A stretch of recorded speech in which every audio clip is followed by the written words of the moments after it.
The presenting sponsor of Moon Tower Soccer is FVF Law. To find out what makes FVF a different kind of injury law firm, you can visit fvf.law. Hello friends, and thanks for listening to Moon Tower Soccer. This week we're going to talk about two Austin FC midfielders, one who was already in town but not yet signed, one who was signed but not yet in town. That's Felipe Martins and Jhojan Valencia. We're also going to do a bunch of listener questions. It was a little bit of a slow news week, and so we put the call out on Twitter, and you all responded. We have probably more questions than we can get to, but we're going to do our best to get through as many as we can. My name's Landon Cottom, and I'm joined, as always, by Mr. Jeremiah Bentley. Hey, everybody. I'm Jeremiah Bentley. And Landon, I want to talk about, we don't talk about our workout routines or fitness regimen or anything like that very often. It's because I don't have one. Yeah, probably for good reason, because they're more or less non-existent. But you've re-entered the world of soccer a little bit, right? So, yes, let's talk about pickup soccer. Yeah, it's pickup soccer about to be organized soccer. So I'm about to play my first ever organized 11v11 full pitch soccer season, and I'm a little bit panicky about it. So when does it start? It starts this coming Saturday. So I'm Nice. playing on a team with Chris Blahausen and Elias Posada, who does a lot of video stuff for Los Verdes. It's a pretty low competition level. We're in the fourth division of a recreational league, so I don't think there's going to be a bunch of killers out there, but we've been playing a bunch of pickup, doing some practicing and trying to get ready for the season. And so if you were watching a Y Scout video of yourself, what would you list as your strengths and weaknesses? And then where, on that, and because we'll get into this, I imagine some transfer market chart about where people play on the field, where do you play? Give the Landon Cottom rundown from Landon Cottom. So I went out to Los Verdes pickup a few weeks ago, maybe a month or two ago, and Taylor Rudolph was commenting on my shoes, and he was like, "Oh, you would have those shoes," and I just have some black kangaroo leather Adidas, and I was very proud that I have a strong enough brand that Taylor was like, "Yeah, those are the shoes you would wear." But I want to ask you, what position do you think I would play? I'm going to go with defensive midfielder. I feel like you see the field. I feel like maybe you're not as quick as you were at some point in your life. I feel like you can make plays and distribute, but maybe, not a great finish or anything like that. How close or not close am I? You're exactly right, Jeremiah. Really? Yeah, that's the spot I like to play the most. On this team, I'll probably end up playing anywhere along the back six, central mid, center back, full back.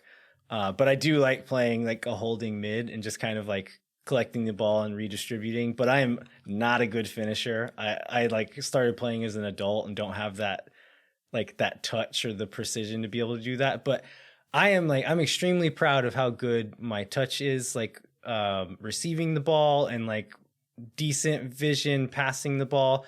Again, very low bar, but I played other sports my entire life, and starting soccer as an adult was extremely frustrating because of how bad I was at it. But I'm to a level now where I'm holding my own with people who have been playing for a long time. So I'm pretty proud of myself. That's awesome. So I'm do you have a team name? Do you have? I'm assuming I think you don't we're have called you're not sponsored by Carback or anything. No sponsors yet. And I think we're gonna. I just bought a shirt from Under Armour the other day because they had the right color. But we don't have sponsors but I think we're called Jogo Bonito, I think. Okay, awesome. And where do y'all play? For those people that are interested, checking this out. Yeah, anybody wants to come out and check it out. We'll be playing out at the Onion Creek Soccer Complex, which I've heard is quite nice for amateur fields. All right, I'm proud of you, man. That'll be really good. If you ever need a real butcher of a center back who's not very good but is willing to play dirty, I can do that for we need that. We gotta do it for 10 minutes. We'll put you on the sub list. Oh, it's unlimited subs too, so you can run in and out every 5 minutes if you want. Which I will be doing. That's the kind of soccer I need. Yeah. All right, let's talk about Jhojan Valencia. He is finally in town. There was some amateur sleuthing and a utilization of club resources to find out when he was actually going to get here. Fans found out when that was going to be, and they were waiting at the Fairmont Hotel for him when he got there. I was at the Fairmont Hotel. I was there about 2.5 minutes late to actually see him get there. I thought I saw you in the background of some of the video, the pictures and stuff. Maybe that was like after he had been there. Yeah, not while he was there. He was already inside the hotel by the time I got there. But by all accounts, he seemed very like surprised and happy to see everybody there. Looked like it was great. All the videos and everything looked amazing. So I think it's so cool that we get to do stuff like that now. Last year we would have done it more, but COVID kind of threw a wrench in all those works. But it seems like we're kind of hitting a sweet spot with that, where it'll be a little bit more open and people don't have to be as worried about that kind of stuff, that we can do that with Gabrielsen whenever he gets here, and got to do it with Valencia the other day. So he looked really, really happy and smiling in the pictures. So I think which Jhojan has the best smile is something we need to address before we go on. Oh, man. Okay. It's an amazing winning smile. It is. I haven't talked to you about this yet, but I'm already have this in the works for the next episode of Swoon Tower. Okay. I think we're planning on doing, listeners, you heard it here first. We're going to do a smile bracket, and we're going to do a seeded list and then split it out into a tournament style bracket. Of course, the Jhohans are going to be on opposite sides of the bracket. They better be. If they meet, it will be in the final. But yeah, pretty amazing smiles there. Do you have a favorite between the two? I have to go with the Jhojan I've known at this point. I think. Yeah, original Jhojan. I'm on the same boat, in the same boat for sure. Well, let's talk about if we're going to see him in action for the first game. I think this is something you tweeted about today, right?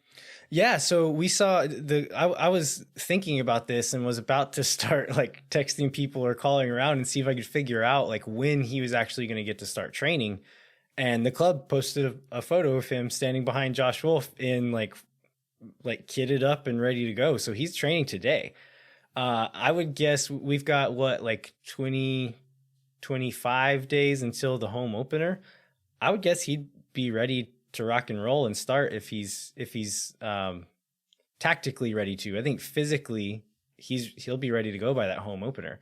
I think 19. It's also 19 days, Landon. 19 days, sorry. It's the 26th. So he played his last match on December 22nd, and so he's just over a month out of competitive competition. But you would imagine with him knowing the season was coming, he's been staying fit at least a little bit. We'll have over 2 weeks to kind of get back into fitness, so he should be ready to go that first game. Yeah, that'll be nice, and he's hopefully we'll see. He should get some preseason action too. But yeah, that's really exciting. We'll talk a little bit about Gabrielsen, I think, later on in terms of the questions. And then we had this article that came out today from Brian Parker, which was it in Austin Monthly? Austin Monthly, that's right. That talked about where he was going to play. And we believe that Brian was the first person to get a direct quote from Josh Wolff about where we should expect to see him on the field. So do you want to read that? Yeah, for sure. Yeah, Brian, he interviewed me for the article as well, and he had already talked to Wolff.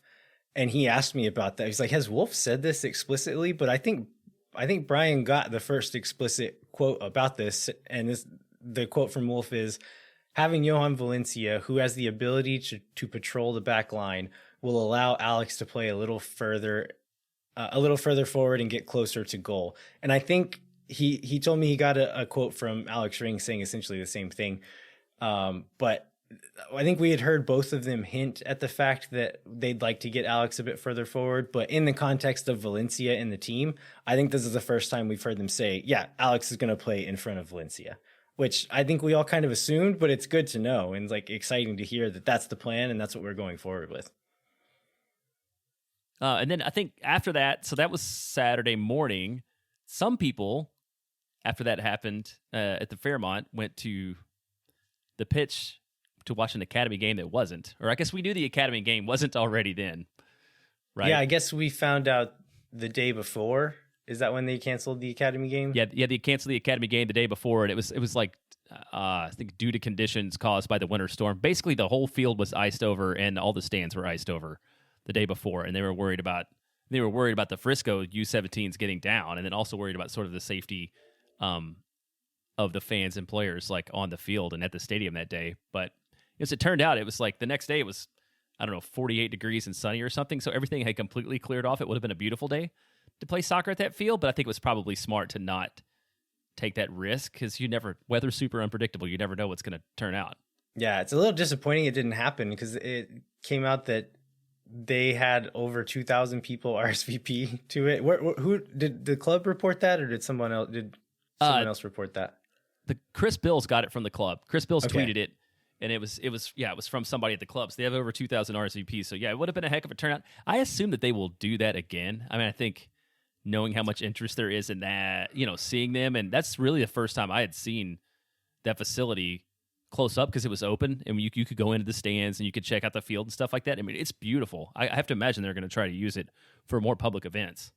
Yeah, I'm hoping that they can find a good little window for it just because, like, the season hasn't started yet. It was against Dallas. Like, it was kind of the perfect time to do it, to get a lot of people out there. I'm hoping they can find another window that works out that way because during the season, it's going to be a little bit harder to get a big crowd out there on a Saturday morning, probably. I think for sure it'd have to be during an international break or something like that in order, like a break in the season in order to get a bigger crowd out. But yeah.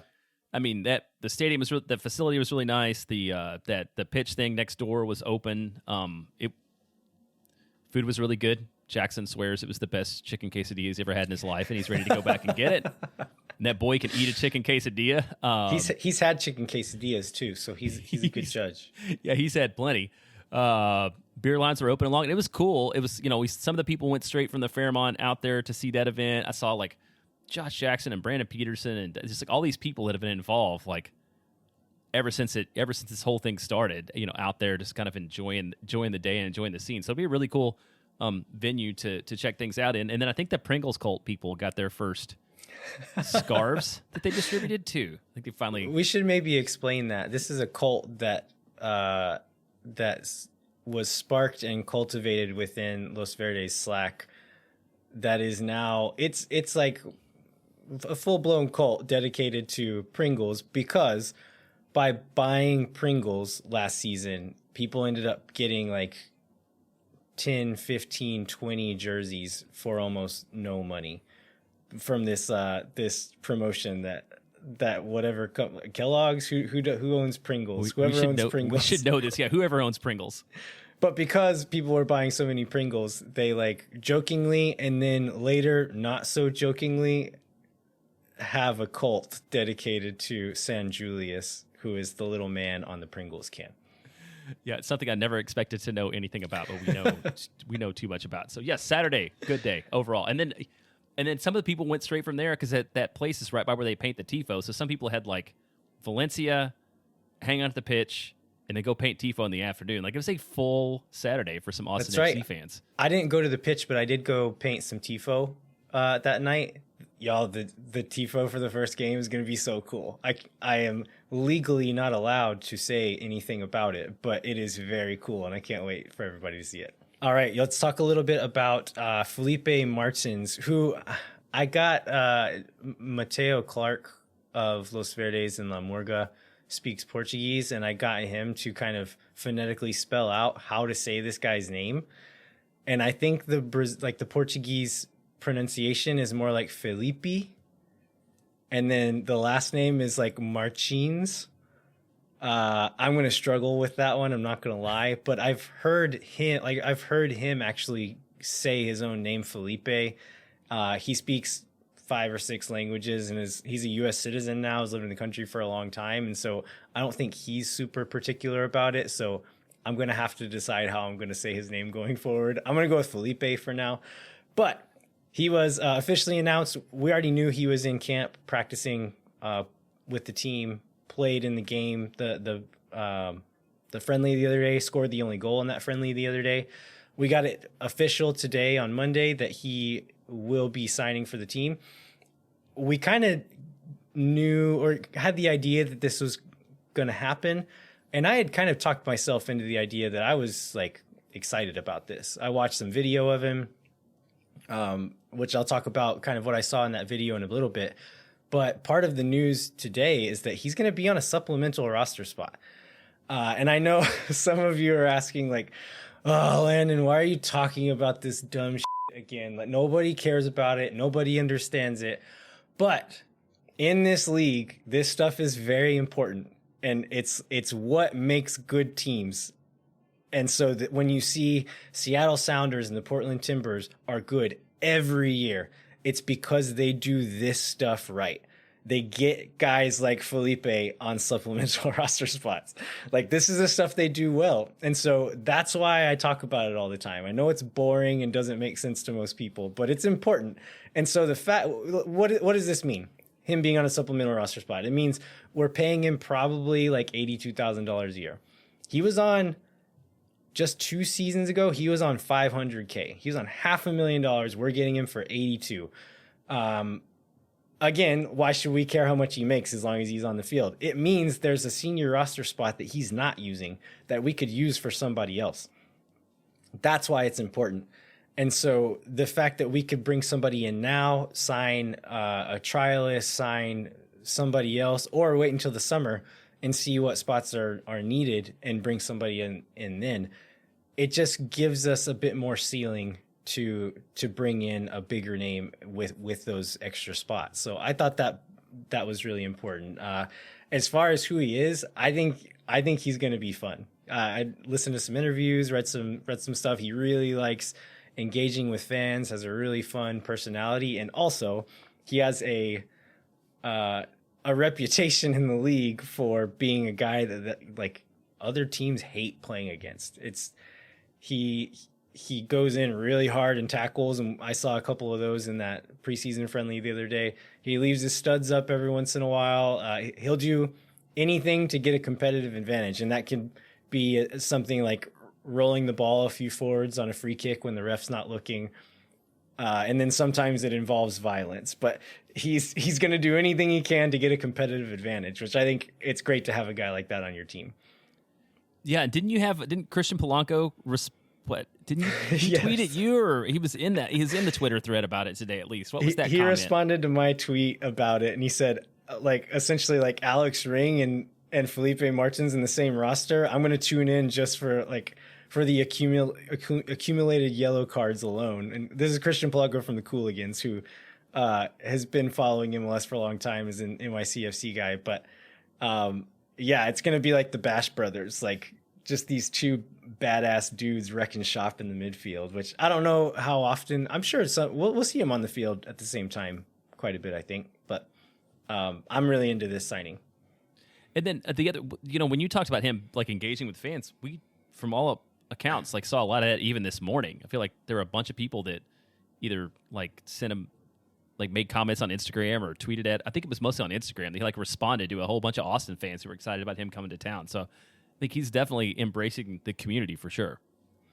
Yeah. So as far as like what kind of position he's going to play, he's played 6, he's played 8, he's played 10, mostly centrally, but pretty much any of those midfield spots. He's played quite a bit of all of them. I hadn't seen a lot of his play. I knew his reputation is kind of like a hard man, so I was expecting like the destroying aspect of his game, but after watching some film of him, he's a lot classier player than I thought he was going to be. He's pretty good on the ball, distributes the ball well, plays some pretty clever little passes every once in a while. So I think he could play the 6. He's defensively aggressive enough to play in the 6. I think he's also creative enough and like classy enough on the ball that he could play further forward if we needed him to. So I just really like the like flexibility that this gives to our midfield.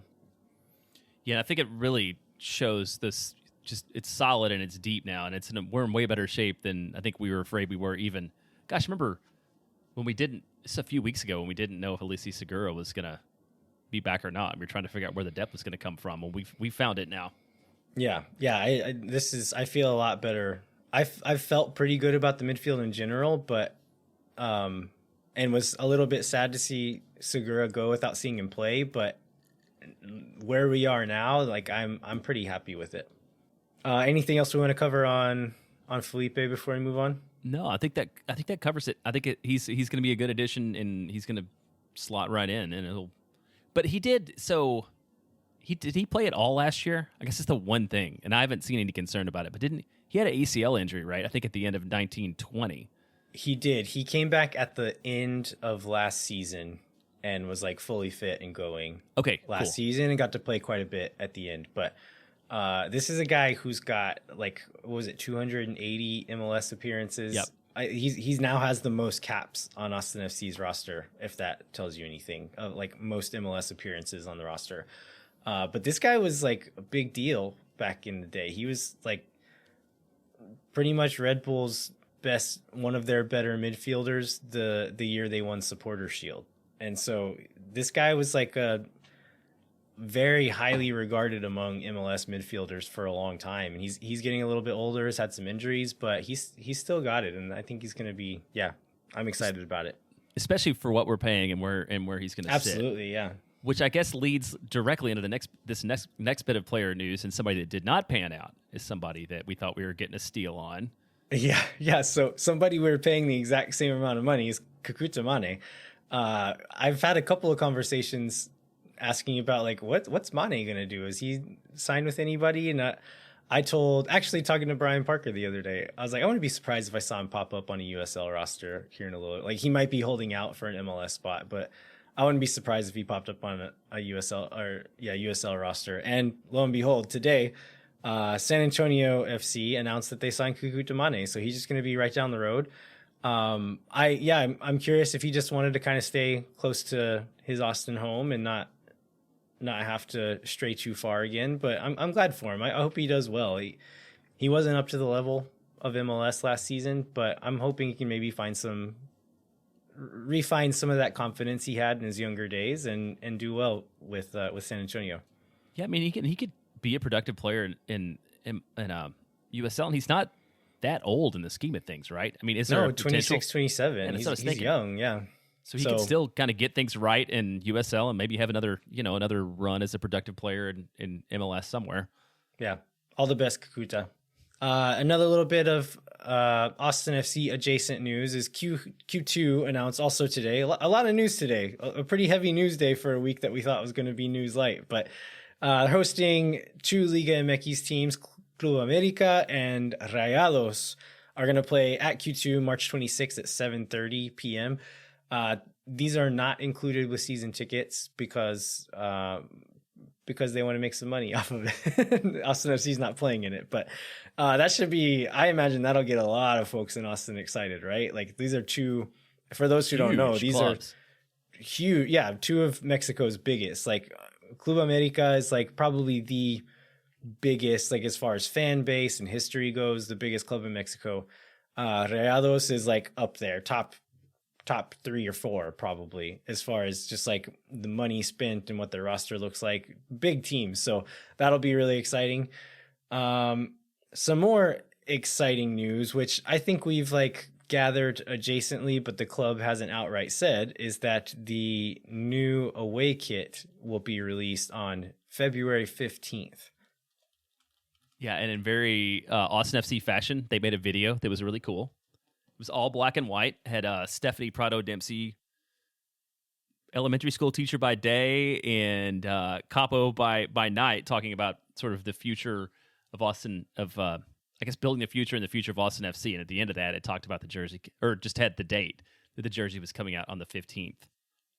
Yeah, which this brings us to our first listener question. The back half of the show is going to be all listener questions, but we'll tease that with one now that's related to the jersey. And this is from the Book of Bricky Fett. And they ask hashtag mint in or hashtag mint out. Where do you stand, Jeremiah? So is this, I guess we're all assuming that the jersey is going to be mint at this point, right? And we're just opining we've on whether heard, we like it or not.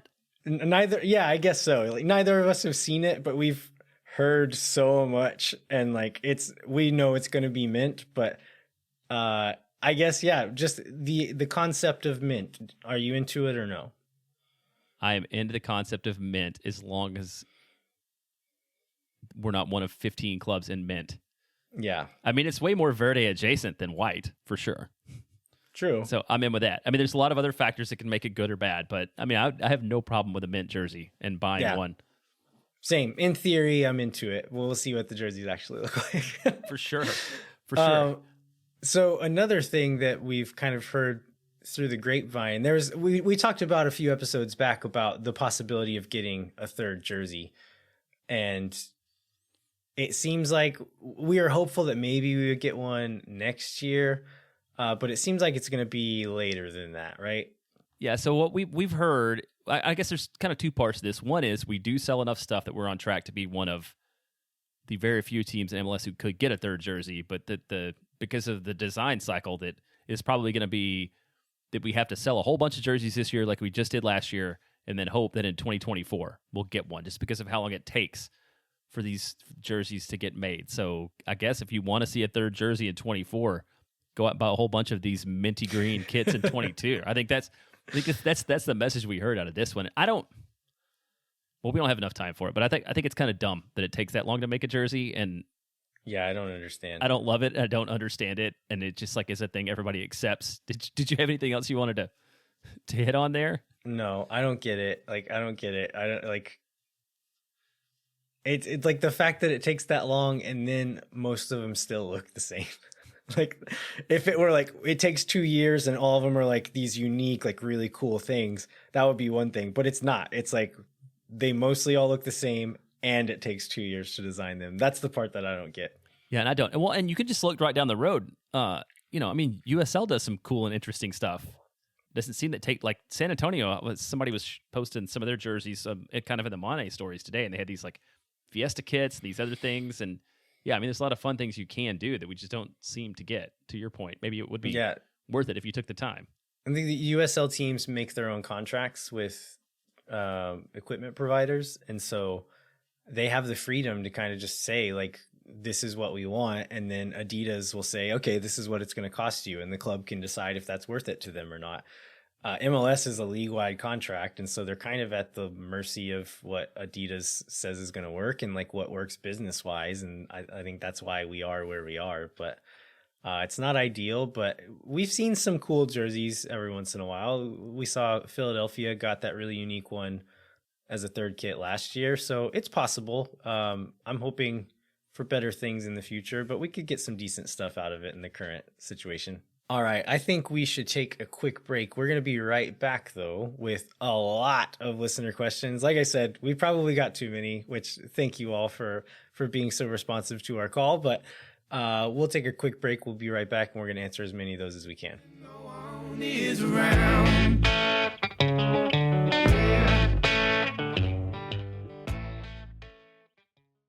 Moon Tower Soccer is brought to you by our friends at FVF Law, the official injury lawyers of Austin FC. FVF is a different kind of personal injury law firm dedicated to community, transparency, and client education.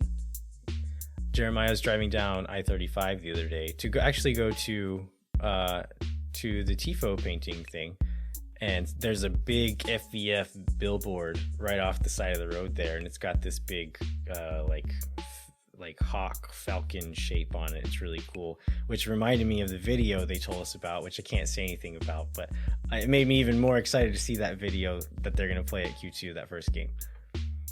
Yeah, that's really cool. And there's a billboard that's close to our house too, and I appreciate that it's Austin FC stuff and not angry guy standing next to a wrecked semi-truck. Not naming names. Well, it's like there's like 10 choices if you go that other way, but yeah, I do appreciate the approach and the difference in the way that they work. Absolutely. All right. Well, you can go to fvf.law to find out what makes FVF a different kind of injury law firm and why understanding your legal options can dramatically change the outcome of a case. Once again, that's fvf.law.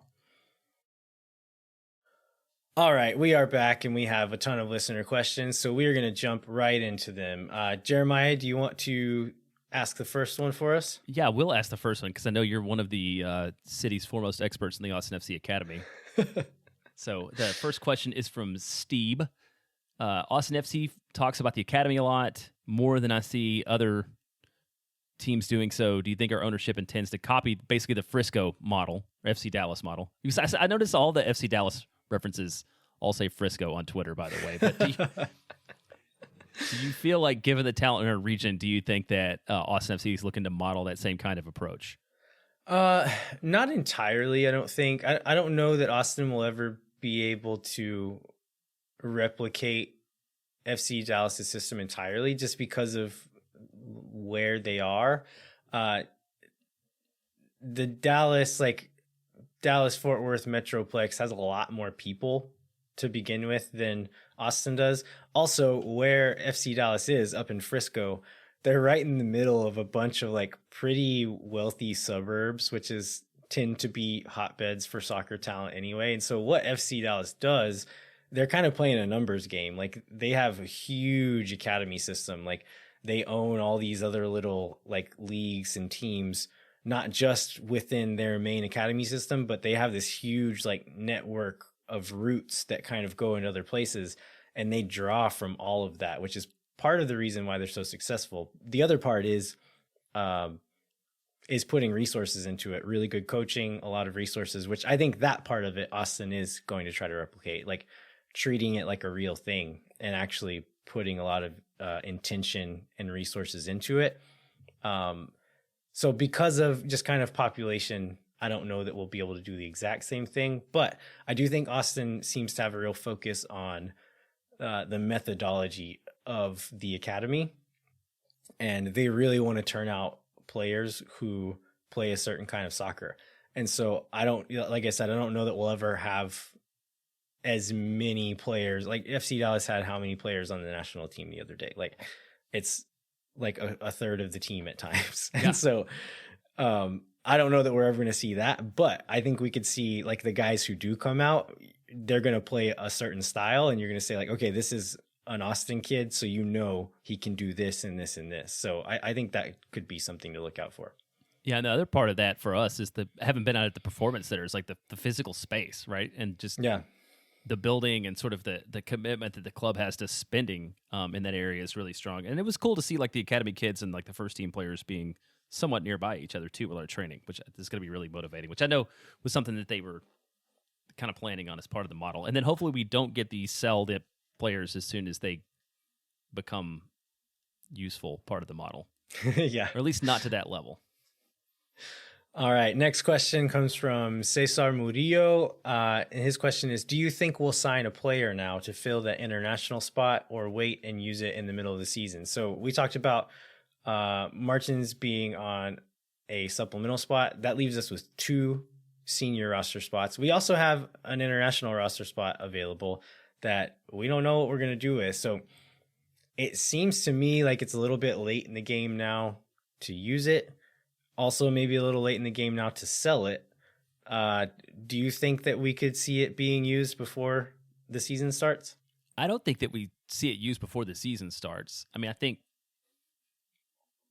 this is differently from last year where Claudio was very explicit about saying with that final designated player spot that we were going to wait until the middle of the season and see what happens, and then we would adjust based upon how people perform. I mean, I feel like that would be the smart play with this senior roster spot and an international spot, is to just have something in the bank whenever we get to the June timeframe to see what we know most need. But we haven't, like, that's just speculation, right? We haven't heard that. That's what I would do with that spot if it was up to me. Yeah, I think that's fair. And like it's a good like patient move by Claudio. And I know you expressed a little bit of like annoyance with the patience that the club shows sometimes, which I think is fair enough. Like it is annoying, but you know what team isn't patient and has never been patient, Jeremiah?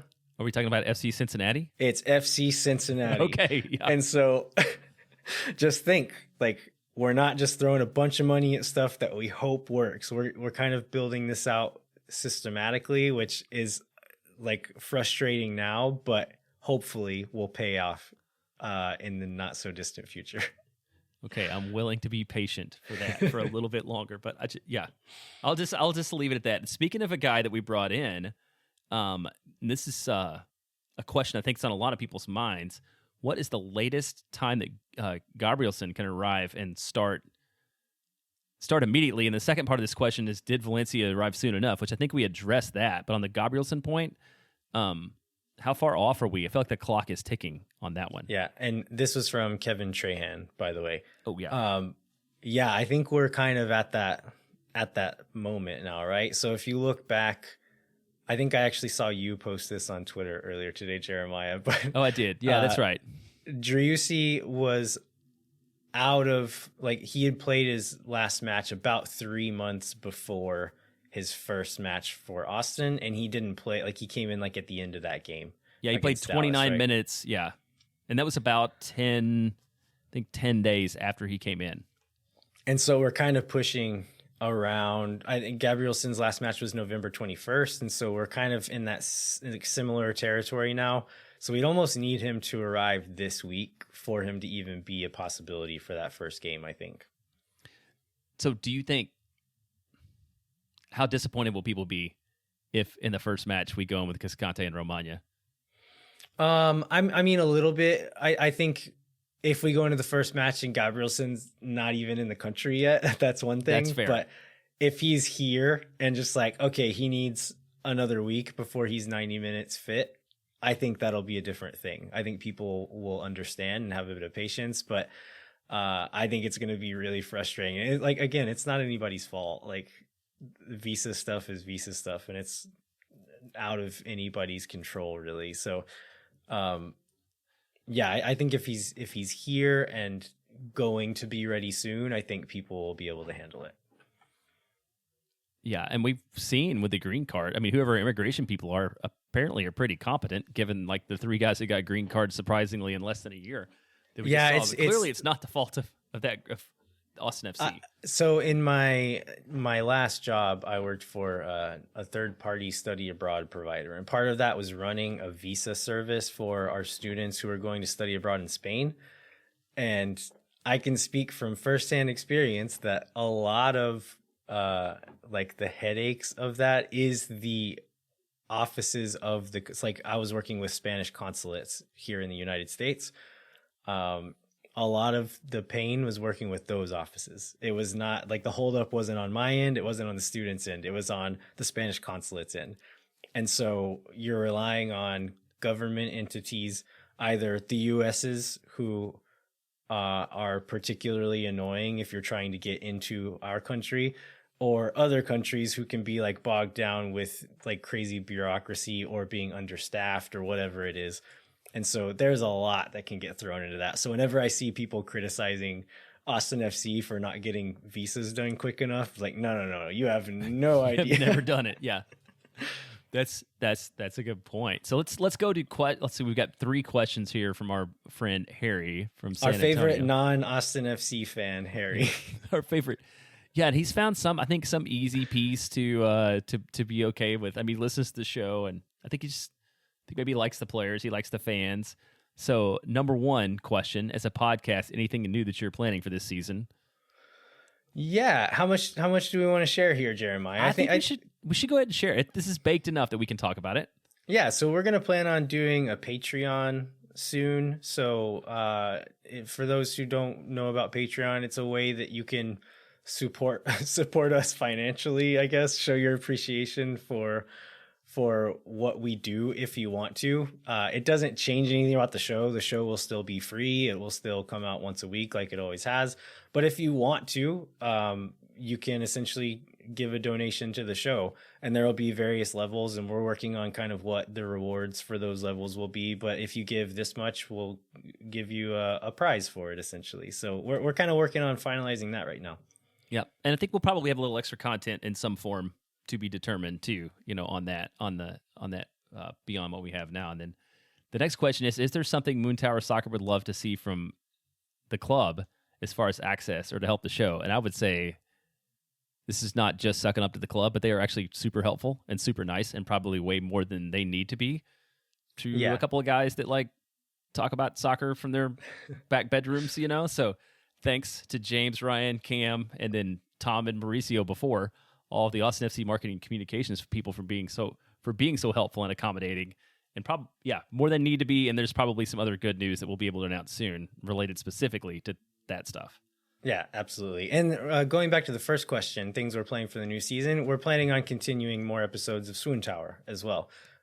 Steph and Mike are planning a wedding, and I think like COVID has kind of messed up their plans and has made it extremely complicated for them. So That's kind of slowed things down a little bit, but we do plan on doing some more Swoon Tower in the near future as well.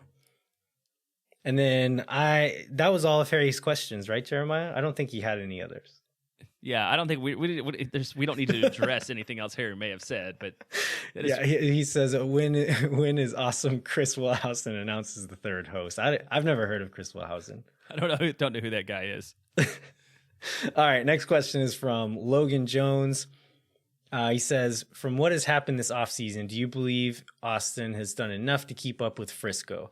I know our eyes are set on loftier goals, but it's a stepping stone on the long path of meeting fans, the front office, and player expectations. So do you have an opinion on this, Jeremiah? I don't have a good enough one yet because I have not really looked. I mean, I know Frisco signed some big names. I don't have a really good sense of how that fits into what all they're doing, and what the lineup looks like. And I think they're. I don't know. I don't have a really strong opinion. Do you? Yeah, I somewhat. I mean, you look at some of the big signings they made. So like MLS record trade move for Paul Arriola. They also just announced Alan Velasco coming in from Argentina as a 19-year-old winger. They paid, I think the reports are $7 million, so like a pretty big transfer for this kid, but he's still 19. Like we know Paul Arriola produces in MLS. He's a good MLS player. It looks like Jesus Ferreira is probably going to fill in the Pepe-sized hole at the 9, and they'll have Franco Jara behind him. Paxton Pomacall, if he's healthy, will probably slide in the midfield. So I think those kind of front four, those four most attacking players, are going to be good. But I think the rest of their midfield is like not necessarily improved. They lost a couple of guys, and the guys they still have, I think, are pretty good, but like aren't super high level MLS guys. And then their back line was not very good last year, although they have some really good players. But they brought in Nanu, who's playing for Porto last year, as the right back, and then I think Tafari is kind of their like Romagna, like this young upcoming guy that they're like, oh, he got better last year, and if he continues to get better, our backline might be okay. But that's not guaranteed. Martinez, I think he's Spanish, was another center back that kind of didn't really pan out last year. Matt Hedges kind of had an off season. Ryan Hollingshead ended up playing in the midfield and on the wing quite a bit. And so I think like the front four is good, but behind there, I think it's still several question marks. And so even though they've made some big moves, I don't know that they're necessarily going to be like a way better team than they were last year. I mean, and we've got unknown coaching right position there too, and something as Austin FC fans we should be very familiar with the challenges, of having a new coach. So yeah, they're so unpredictable and hard to tell. I mean, I feel like that's it's not just them. It's like half the West or 2/3 of the West probably. It's just they could be anywhere between like 5th and 14th, and I feel like they're definitely in that group of teams. Yeah, definitely. All right, let's move on to the next one. This is another Logan Bartlett, with the expectation being playoffs and 50 goals. Do you remember where that was? It was like some interview with Danny Pereira that they said that the goal was to score 50 goals this year. Do you remember what that was from? I like that goal because that would be quite a bit of an increase. But no, I don't remember seeing that one. I'm sorry for whoever made that video. But yeah, Danny Pereira said somewhere that the team's goal is to score 50 goals this year. And so Logan continues, which are our most important games this season? Make or break must get points matchups. So I mean, the Texas teams are going to be big ones, right? Like we ended up some of the worst teams in the league last year. And so we need to win those games, not just from a Texas pride standpoint, but from a table standpoint. Like we need to beat those teams. Is there any other teams that you have in mind that? I mean, I would put San Jose and I mean RSL had a good playoff run, but I would put them in that same category too, especially at home. I mean, I think it's going to come down to winning all your winnable games at home and being somewhat decent on the road. Yeah, I think that's right. Like it's not necessarily certain teams, but I think we need to win most of the games we're supposed to, and then at least get some results on the road. And that's what it's going to come down to. As far as the goals thing, though, so with that a goal of 50 goals, I was looking into that a little bit. So we had 35 goals last year, which was the worst in MLS, which I didn't quite remember, but not great, not great. So if we assume just like goal totals are similar to last year, if the current players kind of do what they did last year, Driussi had how many? He had 5 goals in 17 games. And so let's just say conservatively, let's say Driussi scores 10. So that's +5 from last year. Let's say we get 10 combined from all of our strikers. That's +8 from last year. That means just 2 more from like anybody on the team gets us to those 50. So I think that's an entirely obtainable goal. Do you feel the same, or am I being too optimistic there? No, I think especially Driussi's is basically do the same thing over a full season. Like it was 5 out of 17 is 10 out of 34, right? And I have quite a bit of confidence that he can do at least 10, if not more than that, if he's healthy all year. No, that seems very doable. I mean, the strikers were historically bad last year. You'd have to think Cecilio has maybe another goal or 2 in him. And then what would Ring have, like 4? I mean, there's plenty of potential for Ring had 4. Dominguez and Fagundes both had 7. And so you would think like maybe not exactly 7, but not far from that. And then you could just like averaging it out with other people getting a bit more. Yeah, with Ring a bit further forward, you'd think maybe he'd get at least that many again, if not a couple more. So I think it's doable. Hopefully we're not being 50 seems very doable. It's fine. It's like this. Nobody's going to remember that this prediction is completely off. And it's not like we do these things and then put them on the internet to live forever. Oh, I like this next question. I want to take the next question if you're ready. Go for it. Okay. Well, this is from Kawaisenberg.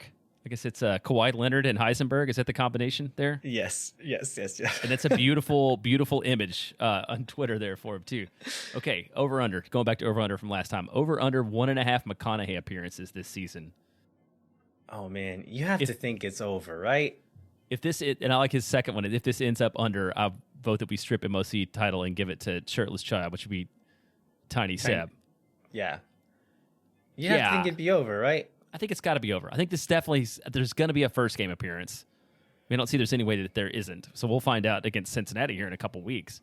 And then, I mean, you would think with sort of as much chatter as folks have, said online and in various places sort of about the lack of public appearances last year that you would get more. And I think, didn't McConaughey say at one point last year, like, I'd like to be there more, but I can't. And there's a reason for it. Or am I remembering that wrong? No, yeah, he kind of referenced as like there's kind of a reason why I haven't been there as often, and like you'll know about it soon enough. Like I don't know if it's like work he's doing, I don't know what it is, but I know there's also stories for a while like of his mother due to like health reasons, like being unable to be vaccinated, and he was being really careful with that kind of stuff, and so not going out into public whenever he didn't have to. So yeah, I think there's lots of reasons why. Again, like we've covered this before, but I don't have a problem with him not being there. But I do have a problem with them calling him the Minister of Culture and him not being there both at the same time, both together. Yeah, I think that's the fair point. That's the fair criticism. Yeah, but I think it's going to be over. I think we'll see him at least a few games. I'll go over too. All right, next one is from some guy. Again, I've never heard of him, but his name's Chris Wellhausen. He says, last season, Wolff would occasionally move to a back 3 when trying to close out a game. Now that we have added so much depth, do you think he'll still try this or just field more defensive-minded players? I think that was just a function of the lack of depth and being late in the year and people being tired. And I feel like we will more often than... I don't think we'll see a lot of that. I think we'll field a more standard lineup. What do you think? Yeah, I agree. I think with more depth and having a bit more flexibility of playing style between certain players, I think a move, and this is actually something Chris and I were talking about the other day, was like in a moment where we're up and we do want to go a little bit more defensive, instead of putting an extra center back in, let's take out, I don't know, one of the front four guys and go with a midfield of Jhojan, Valencia, Felipe Martins, and Alex Ring. Like, put those three dudes in the midfield and just wreck the other team as they try to come through. I like that game plan a bit more, and like keep your basic shape, your basic principles going, and just change the personnel to a bit more defensive minded players. I think that makes more sense than trying to change formations. But I think you're right. I think it was done out of like, who are players that I trust to go onto the field right now? Who's healthy enough to go onto the field right now? And those two questions were almost always answered with nobody. Yeah. So it's like, well, here are the 11 guys that are the closest to fit that profile. So let's figure out a way to get them on the field, whether it's like tactically wise or not. Yeah, and then there's a follow-up from Gore-Tex Haver, and he said, I've been thinking about this too, especially with so much depth on the wings. I feel like Gallagher is primarily a wing-back now. And so he talks about putting Gallagher on the right as a wing-back, Kolmanic on the left, and then Ring, Valencia, and Driussi in the midfield. I don't know. What do you think about that? Like the concept of a back five in general with playing like wing backs. So let's clarify this first. The difference in like wing backs and full backs. So a wing back is generally when you're in like a back three or a back five. Those full back positions are generally called wing backs in that formation. They have a bit more freedom to get a bit further forward and play almost more as like wide midfielders. But I think Gallagher could be okay in that spot, but I don't necessarily like it for this team. Yeah, I don't like it. I don't like it for the way that this team's built, and there's no Nick Lima, right? Where you gonna, or is he part of your back three in this? Yeah, situation? that's the question. That's the question. Like, it doesn't feel like it fits the personnel, I guess, that we have. Is what I think.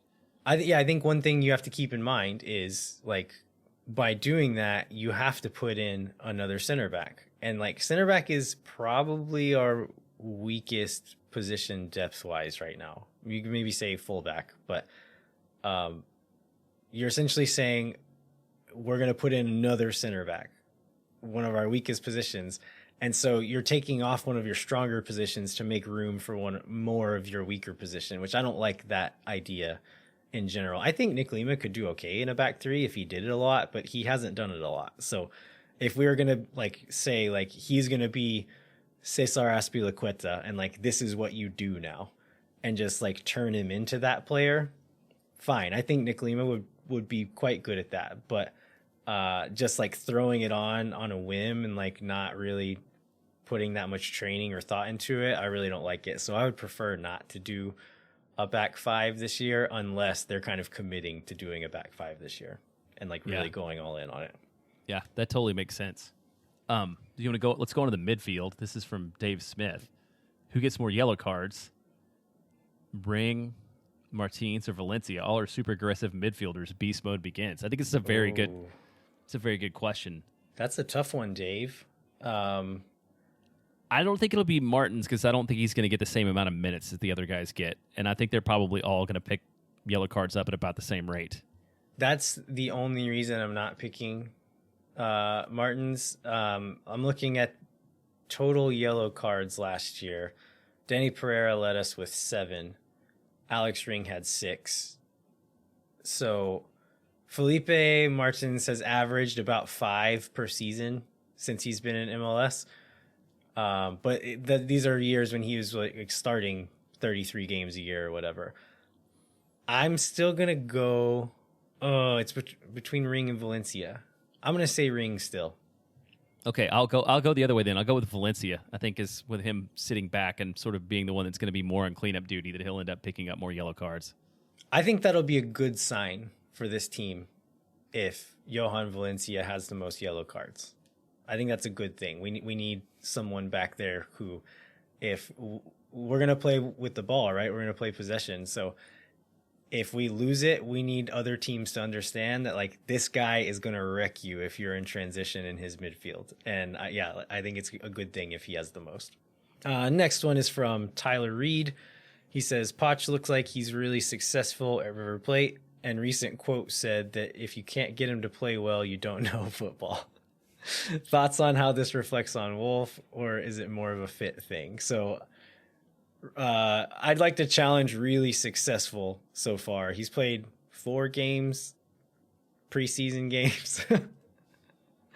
But yeah, he has looked good though.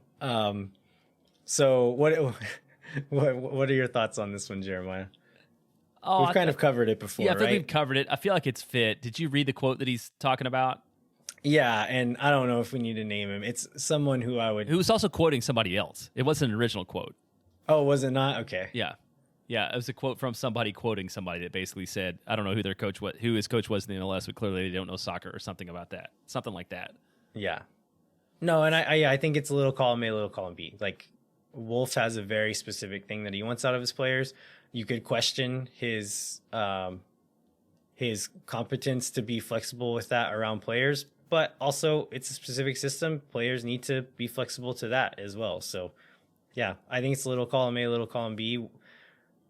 Maybe we'll have different opinions on that a year from now, but yeah, I don't know that you can say it's all Wolff's fault. It's all Pochettino's fault. I think it's a little bit of all of that and the system combined that made it just a situation that wasn't going to get better.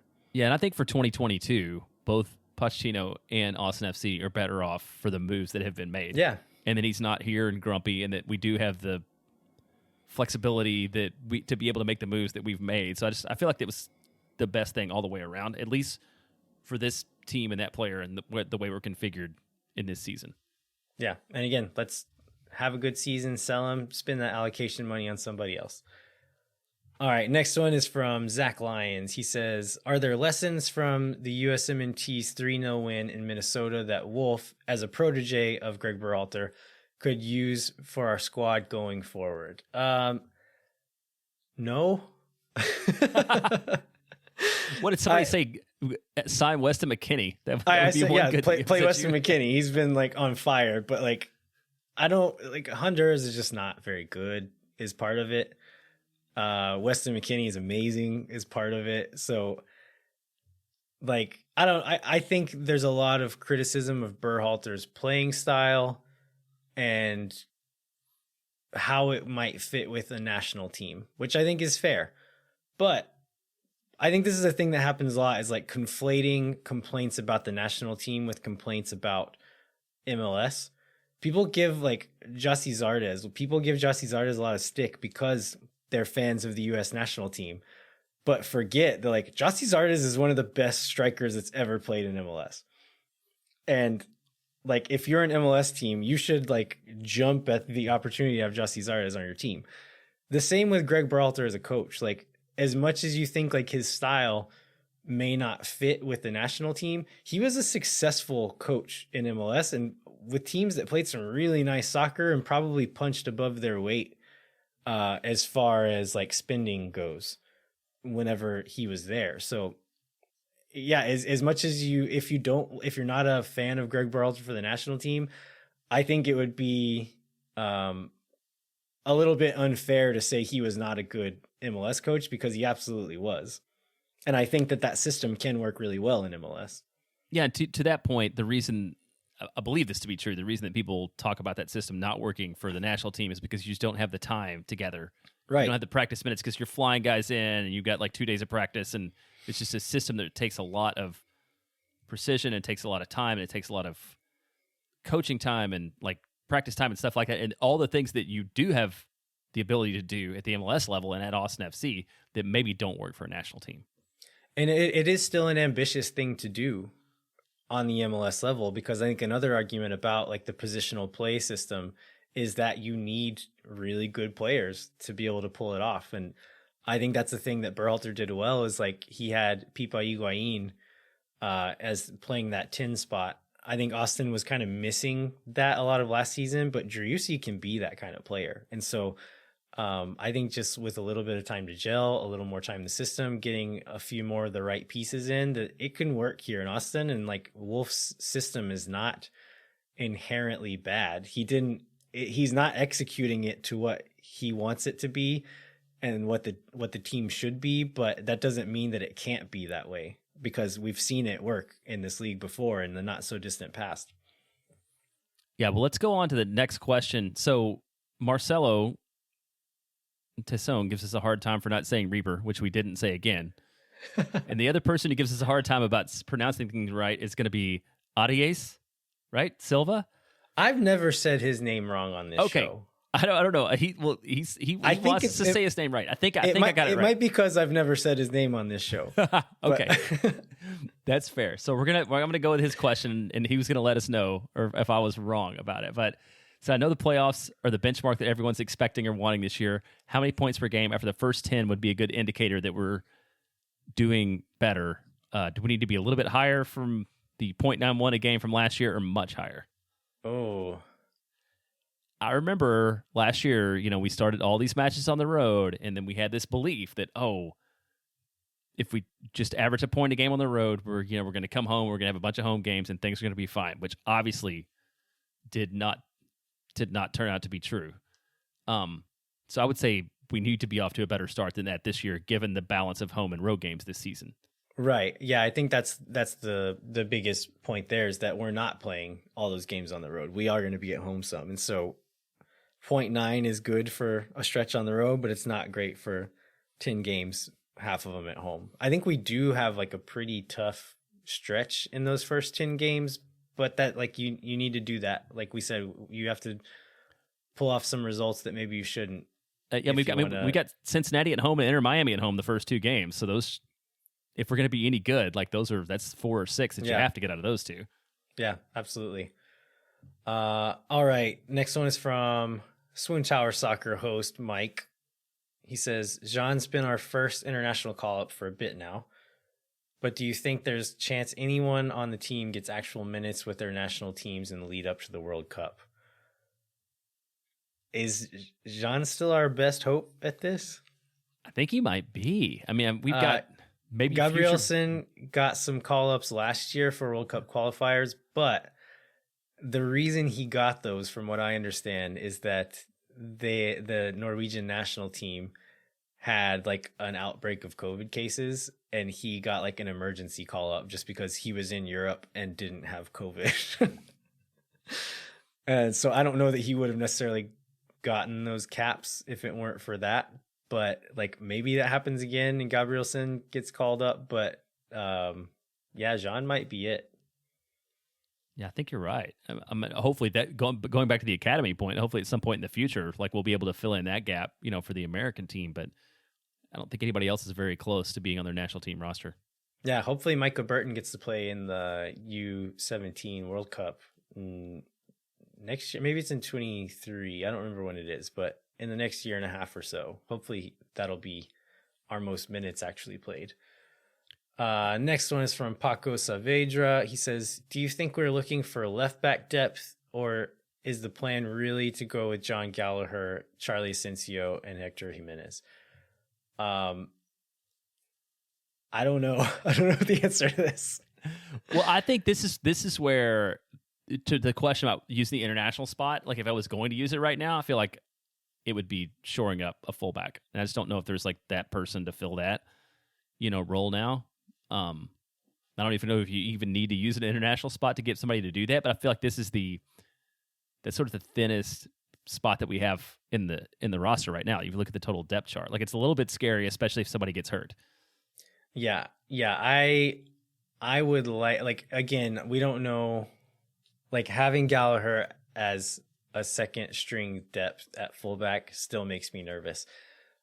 We do have some flexibility. Jimenez and Lima can both play on both sides, but I don't know that that's necessarily a good thing for a back line if one of them is playing on a weaker side than what they need to be. I would prefer they sign someone else at that spot.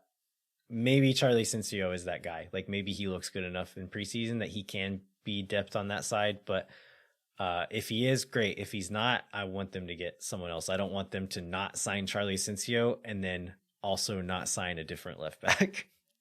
Right. Let's go to Troy Bjork, I believe. It's in. So if you look at his handle, the beer key, I'm going to assume his Troy last name is pronounced beer key. Probably so. So Which do you think would be better, Austin FC consistently raising the ceiling or Austin FC consistently raising their floor?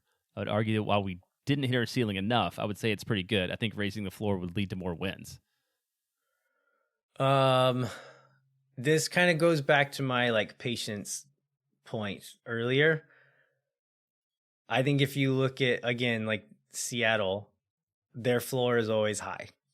Their ceiling has dipped at times over the years, but I would prefer to be a team like that has a high floor as opposed to a team like the Galaxy or these teams that will go and throw a ton of money at one player and bring him in, and then that player leaves or something goes wrong and they're just terrible the next year. I would prefer to have smart, well-built rosters that can make it to where we're competitive every year, as opposed to having flash in the pan heights that we fall from the next year.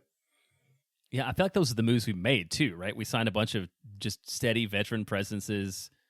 If you look at the depth chart now, the people that have moved down are a little bit better than the people that were there last year. And, we didn't add a big flashy signing this year. I feel like that's what Austin did a good job of doing this off season, was building that floor up and not having to go to any willing body or some kind of weird 3-5-2 we've never played or anything like that when we run out of players. So I think that's where the build is coming. And I do think that's probably the best way to go.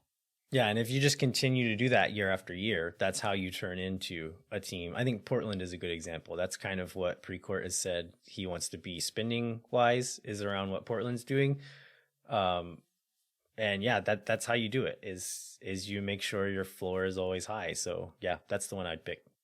Well, so do you want to then also take this question from this guy, Jeremiah Bentley, who tweeted it again? Never heard of him. Jeremiah Bentley asks on Twitter.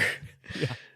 What single player needs to show the most improvement over last year for Austin FC to move from teams competing for last place to teams competing for a playoff spot?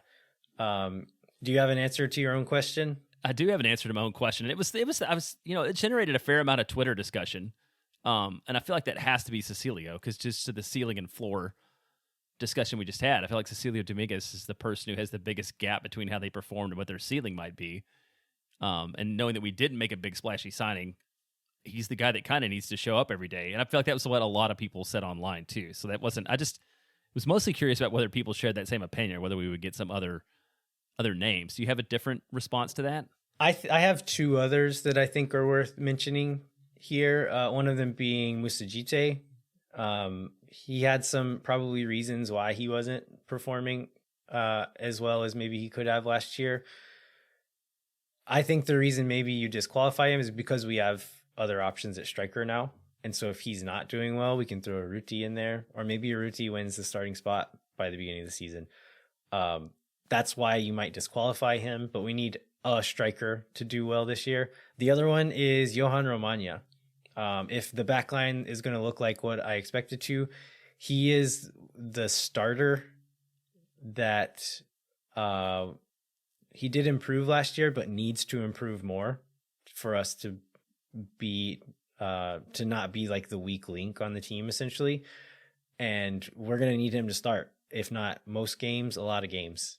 So I think he could fit into that conversation as well, of a player that we need to improve a lot in order for this team to be better.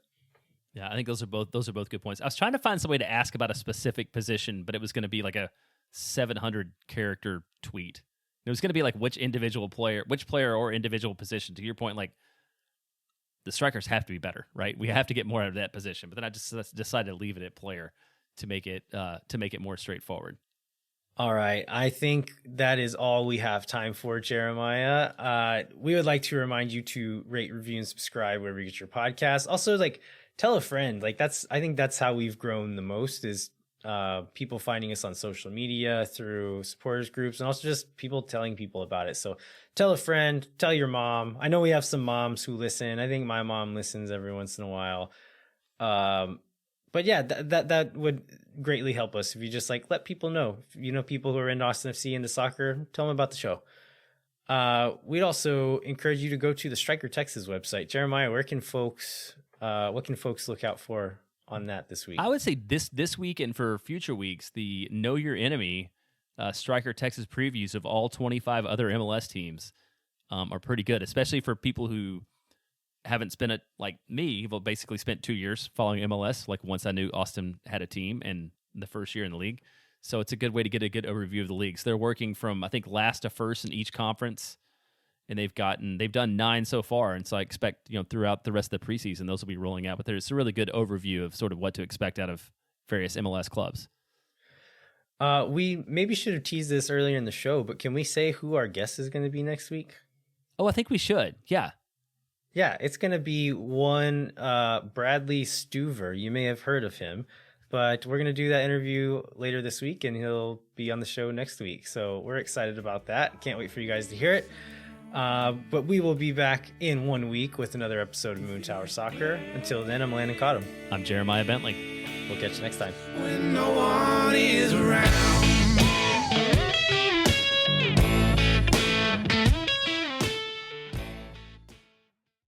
Muchas gracias. Bye bye.